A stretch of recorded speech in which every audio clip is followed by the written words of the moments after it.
दिल्ली की राजनीति में ना इस वक्त एक बड़ी हलचल मची हुई है। सवाल ये उठ रहा है कि क्या आम आदमी पार्टी के अंदर कोई बड़ी दरार पड़ गई है। चलिए आज हम इसी सवाल की तह तक जाने की कोशिश करते हैं। और देखिए, इस पूरी हलचल के सेंटर में है आम आदमी पार्टी के एक बहुत बड़े और जाने पहचाने चेहरे राघव चड्ढा। और खबर यह है कि उन्हें उनके एक बहुत ही अहम पद से हटा दिया गया है। तो आखिर ये पूरा मामला है क्या, हुआ क्या है, चलिए समझते हैं। तो देखिए, बात यह है कि आम आदमी पार्टी ने राघव चड्ढा को राज्यसभा में जो उनका डिप्टी लीडर का पद था उससे हटा दिया है और उनकी जगह पर यह जिम्मेदारी अब अशोक मित्तल को दी गई है।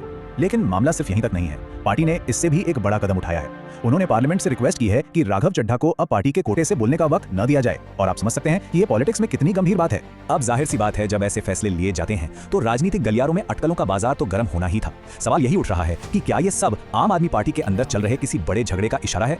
तो चलिए अब देखते हैं कि इस पूरे मामले पर दोनों तरफ से क्या कहा जा रहा है। इस मामले पर राघव चड्ढा का खुद का एक बहुत ही पावरफुल बयान सामने आया है। उन्होंने कहा है, मैं हारा नहीं हूं, मुझे सिर्फ चुप कराया गया है। मतलब उनके इस बयान से ये तो साफ है कि वो पार्टी के इस फैसले को कैसे देख रहे हैं। तो यहाँ पर जो टकराव है वो बिल्कुल साफ नजर आ रहा है। देखिए, एक तरफ है राघव चड्ढा जो कह रहे हैं कि उनकी आवाज दबाई जा रही है, और दूसरी तरफ है पार्टी के कुछ दूसरे नेता जो उनके इन बयानों को खारिज कर रहे हैं। तो ये जो बयानों का लेन देन है ना, ये पार्टी के अंदर के टेंशन को साफ साफ दिखा रहा है। तो सवाल फिर वहीं आकर खड़ा हो जाता है कि आखिर ये है क्या ये वाकई कोई बड़ा मतभेद है या फिर सिर्फ एक नॉर्मल ऑर्गेनाइजेशनल चेंज। अच्छा, यहाँ एक बात समझना और साफ करना बहुत जरूरी है। देखिए, राघव चड्ढा को एक सांसद यानी एक एमपी के तौर पर सस्पेंड नहीं किया गया है।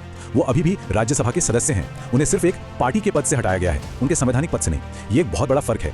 तो घूम फिर कर हम उसी सबसे बड़े सवाल पर आ जाते हैं, क्या इसे सिर्फ एक रूटीन का संगठनात्मक बदलाव माना जाए जैसा कि पार्टियों में अक्सर होता रहता है, या फिर ये आम आदमी पार्टी के अंदर एक ऐसी दरार का संकेत है जो आने वाले समय में शायद और भी बड़ी हो सकती है।